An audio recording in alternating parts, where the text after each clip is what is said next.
اللہ کے نبی صلی اللہ علیہ وسلم صفا پہاڑ پر چڑھ کر کے وہاں سے آواز دیے اور سارے لوگ بھاگتے ہوئے آئے، دوڑتے ہوئے، نہیں جانتے تھے کہ نبی کس لیے بلا رہے ہیں، جانتے تھے ایک آواز پر نبی کے تمام لوگ دوڑ جاتے تھے اور تمام لوگ سر تسلیم خم کر لیتے تھے، مان لیتے تھے۔ جیسے کہ حجر اسود رکھنے کی باری جب آئی تو اللہ کے نبی صلی اللہ علیہ وسلم کی بات، اللہ کے نبی فاصل ہوئے، اللہ کے نبی حاکم ہوئے، فیصلہ کیے، تو اسی طریقے سے وہاں پہاڑ پر چڑھ کر کے اللہ کے نبی نے جب آواز دیا تو تمام لوگ جمع ہو گئے۔ تو اللہ کے نبی نے ایک بات کہی جو سیرت کی کتابوں کے اندر موجود ہے، تاریخ ابن ہشام میں، الرحیق المختوم میں اور بہت ساری کتابوں میں موجود ہے۔ اللہ کے نبی نے فرمایا اپنی 40 سالہ زندگی کے پورے اخلاق کو اللہ کے نبی نے 2 لفظ میں بیان کر دیا۔ اپنی صداقت کو، جو تمام مکہ والے دوست و دشمن سب مانتے تھے، کہا کہ اے مکہ والو، اگر میں تم سے کہوں، غور سے سنیے گا، اس میں اگر کوئی سو رہا ہے تو بہت سن نہیں رہا ہے، گویا کہ بد نصیب ہے، کہہ لیجئے اس کو، بد نصیب ہے۔ نبی کی سیرت پڑھائی جا رہی ہو اور وہ سو رہا ہو تو بد نصیب۔ آگے پیچھے اگر کوئی سو رہا ہے تو آپ لوگ جگا دیجئے گا۔ اللہ کے نبی صلی اللہ علیہ وسلم نے کہا کہ اے مکہ کے لوگوں، اگر میں کہوں کہ اس پہاڑ کے پیچھے، صفا پہاڑ کے پیچھے ایک لشکر آ رہی ہے جو تم پر حملہ کرنے والی ہے، ایک لشکر آ رہی ہے، اس لیے کہ اللہ کے نبی اونچائی پر کھڑے ہیں اور ادھر کوئی انسان نہیں دکھائی دے رہا، سارے لوگ پہاڑ کے ادھر ہیں۔ کہا اللہ کے نبی نے کہ اگر میں کہوں کہ اس پہاڑ کے پیچھے، صفا پہاڑ کے پیچھے ایک بہت بڑا لشکر آ رہا ہے جو تم پر حملہ کرنے والا ہے،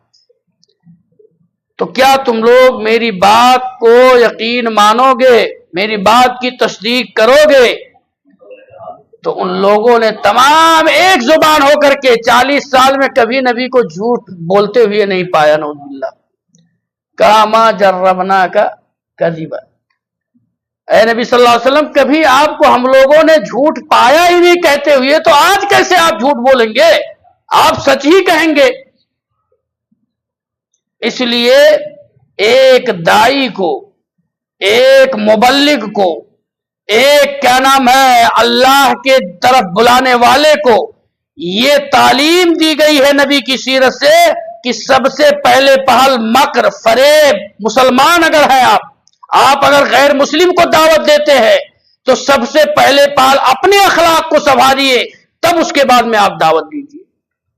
اسلام جو ہے اخلاق کے ذریعے سے پھیلا ہے، اسلام جو ہے اور کسی چیز سے نہیں پھیلا،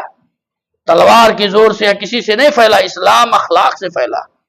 اللہ کے نبی نے پہلے 40 سال تک اپنی سچائی کو لوہے کی طرح منوایا مکے میں، پھر کہا اس بات کو کہ اس پہاڑ کے پیچھے اگر ایک لشکر آ رہی ہے، تم پر حملہ کرنے والی ہے، تم مانو گے میری بات کو؟ ان لوگوں نے کہا ہاں، آپ کبھی جھوٹ نہیں بولیں گے۔ اللہ کے نبی نے فرمایا تو سنو،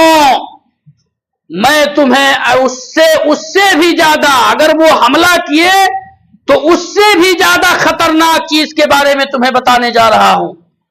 کہ اگر تم کلمہ لا الہ الا اللہ، قولوا لا الہ الا اللہ تفلحوا، لا الہ الا اللہ پڑھ لو کامیاب ہو جاؤ گے،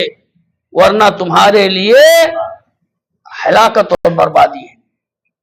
میں جو بول رہا ہوں، اللہ کے نبی نے کہا، یہ ویسے ہی سچائی ہے جیسے تم لوگوں نے تصدیق کیا ہے کہ یہ آپ سچے ہیں، ایسے ہی یہ میری بات بھی سچی ہے۔ سب سے پہلا جس نے وروධ کیا اور جس نے انکار کیا اور لوگوں کے دلوں میں شکوک و شبہات ڈالا، لوگوں کے دلوں کے اندر، اگر وہ نہیں بولتا، اللہ رب العالمین بہتر جانتا ہے، تو بہت سارے لوگ اس وقت اسلام لاتے، لیکن اس نے سب سے پہلا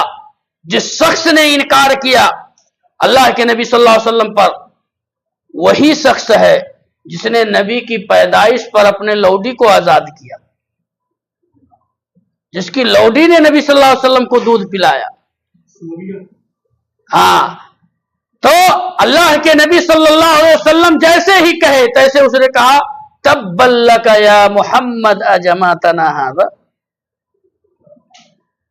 اے نبی تو ہلاک ہو جا، نعوذ باللہ، برباد ہو جا، تو اسی لیے ہم کو جمع کیا ہے، چلایا ہے اتنے دور سے.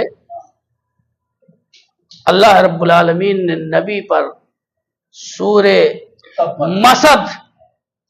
اللہ نے نازل کیا اور کہا کہ اس کو اب اس نے ایک مرتبہ کہا ہے نبی کو، اب قیامت تک اس کے اوپر لعن و طعن لوگ کرتے رہیں گے. ہم نماز میں پڑھتے ہیں، دنیا میں کوئی ایسا سیکنڈ نہیں گزرتا ہے جس نے حبیب کو، اللہ کے حبیب کو ایک مرتبہ کہا کہ اللہ تجھے ہلاک کر دے. اللہ تعالیٰ نے کہا لے تجھے اب قیامت تک کے لیے لوگ سیکنڈ نہیں گزرے گا تیرے اوپر لوگ لعنت بھیجیں گے. تبت یدا ابی لہب،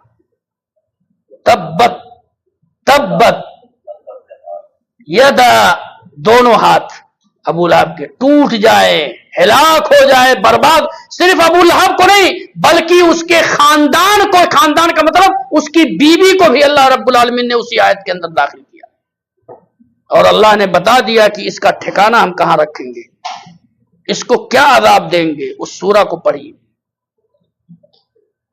اس لیے نبی کی رسالت پر اگر کہیں آنچ آتی ہے اور ایک مسلمان خاموش رہتا ہے تو وہ اپنے ایمان کو ٹٹولے.